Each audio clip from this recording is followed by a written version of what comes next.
What if the people you came to save became the monsters hunting you? The movie begins deep inside the Amazon, where massive machines rip through the forest and ancient trees crash to the ground like thunder.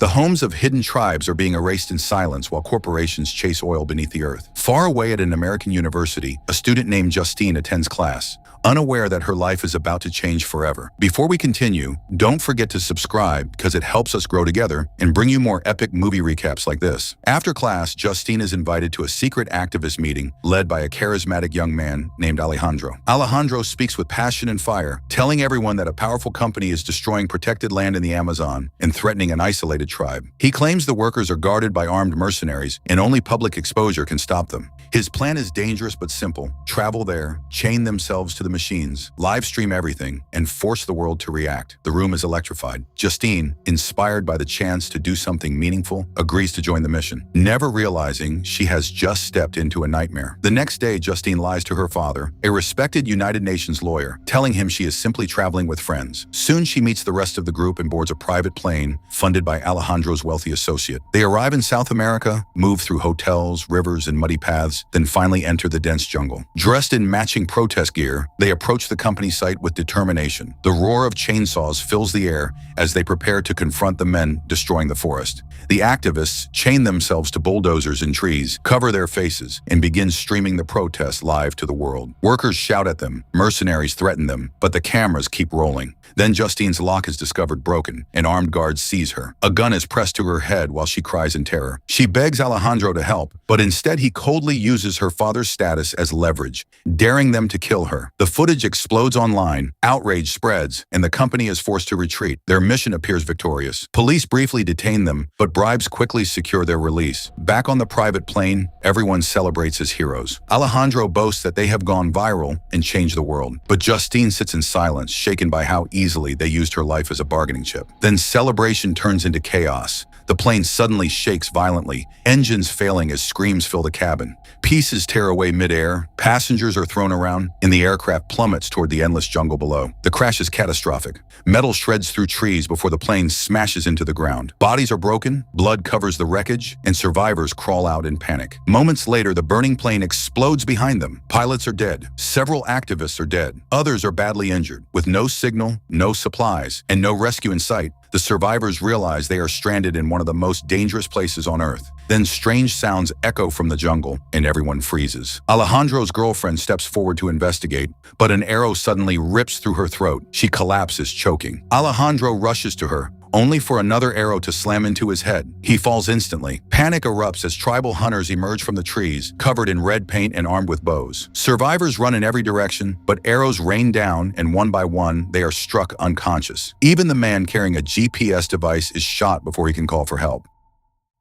They are dragged away like captured prey. When they wake, they are in a remote village unlike anything they have ever seen. Human remains hang nearby, and fear grips them instantly. The tribe surrounds them, yanking their hair, screaming, studying them like animals. Then a female leader arrives, painted in yellow, commanding total silence with a glance. She inspects the prisoners and orders them thrown into a bamboo cage. Through the bars, they watch one missing friend being carried toward a stone altar, and terror begins to consume them. The tribe forces the prisoner to drink a strange liquid, then pins him down. The female leader removes his eyes and proudly displays them to the cheering villagers. A male executioner steps forward and brutally dismembers him piece by piece. Inside the cage, the others shake, cry, and cover their faces. But the horror is not over. The body is roasted over fire, carved apart, and eaten by the tribe while children laugh nearby. In one day, the activists have gone from internet heroes to livestock.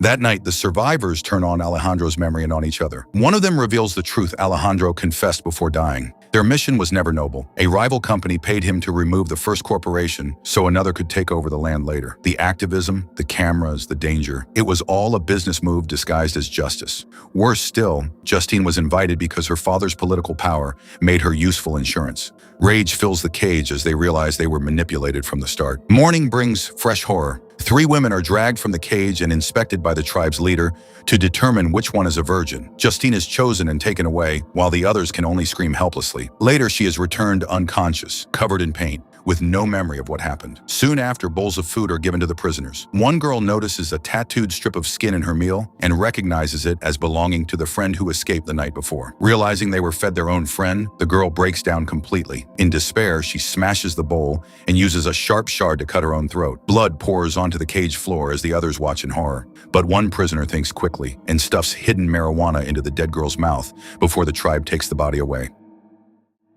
Later, after they cook and eat her, the entire village begins to stumble, laugh wildly, and collapse in a haze of intoxication. With guards distracted, Justine and a student named Daniel force open the cage and escape into the jungle. Another prisoner begs Alejandro's surviving ally to help him, but selfish fear takes over. He knocks the man unconscious and leaves him behind, hoping the tribe will eat someone else first. The abandoned prisoner wakes beside laughing tribesmen, thinking they are harmless. Then they slice off his hand and begin eating him alive. If this happened to you, would you run alone or risk everything to save the others? Tell me in the comments. Justine and Daniel push through the wilderness, exhausted and terrified. They follow smoke from the crash site, hoping for anything useful. Along the way, Justine slips into a raging river and is nearly swept away, but Daniel manages to pull her back using a branch. They continue until nightfall and reach the twisted remains of the plain. Corpses of their friends now hang from trees like trophies. Then a phone begins ringing from one dead body's pocket, offering one tiny spark of hope.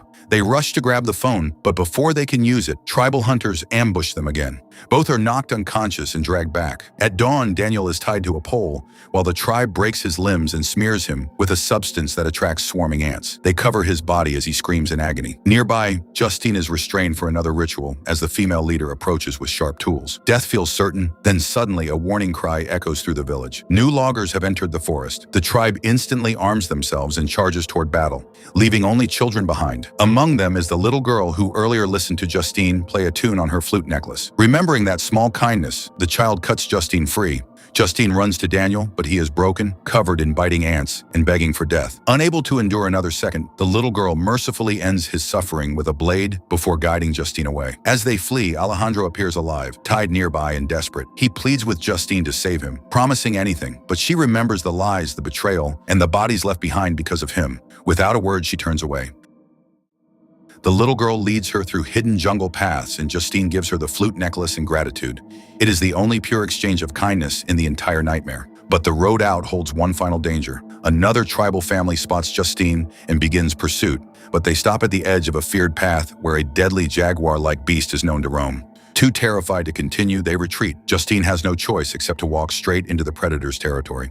Every step feels like walking toward death, but by luck alone, the beast has recently fed and lies resting nearby. It watches, but does not attack. Shaking with fear, Justine slips past and keeps moving. At last, she reaches an open area where armed soldiers are attacking tribal warriors. Gunfire tears through the trees as chaos erupts around her. Realizing this may be her only chance, Justine runs forward screaming that she is American and raising her hands. She pretends to record them with a phone, forcing the soldiers to hesitate. She demands rescue, and moments later, a helicopter is called in. As she climbs aboard, a pilot asks if anyone else is still alive in the jungle. Justine looks back at the smoke, the bloodshed, and the world she barely escaped. Then she lies and says no one else remains. Days later, government officials question her about the missing students. Justine claims everyone died in the crash and that the tribe helped her survive peacefully. She hides the truth because if the outside world learns what happened, soldiers and corporations may wipe out the tribe and destroy what remains of the jungle forever. But the nightmare is not over. Soon she receives a shocking call from Alejandro's sister, who reveals that satellite images captured a man alive in the forest,